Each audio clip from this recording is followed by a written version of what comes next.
তো বন্ধুরা, আজকে আপনাদের সাথে এমন একটা জিনিস শেয়ার করব। তো আমার লাইফে প্রথমবার আমি দূর থেকে দেখেছি, কোনোদিন ভিতরে ঢুকিনি। তো সামনাসামনি দেখিনি আর কি। তো আপনাদেরকে শেয়ার করছি, আবার দেখাচ্ছিও।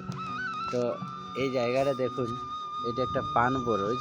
তো এই জায়গাগুলোর পানগুলো যেগুলো ছিল সেগুলো মরে গেছে। তো এখন এই জল দেওয়ার পরে ছোট ছোট লাগিয়েছে হয়তো, নাকি? তাই তো এই দেখুন, এগুলো সব পান গাছ।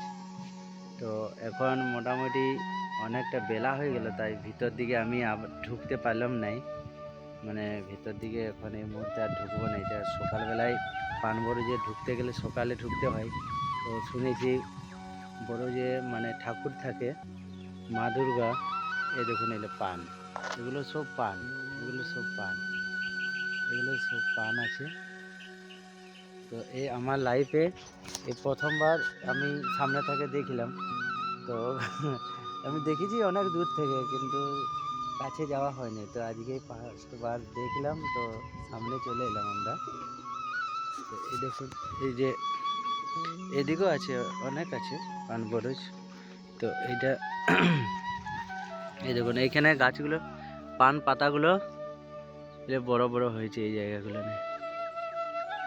তো এখন এই যে এবারে জল দেওয়া হয়েছে, এরপরে আরও ভালোভাবে গাছগুলো হবে আর পাতাগুলোও হবে।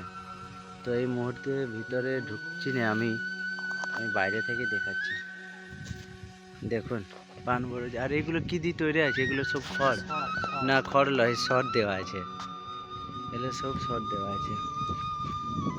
তো এখানে ভিডিওটা আমি শেষ করলাম। বন্ধুরা, ভালো থেকো, সুস্থ থেকো।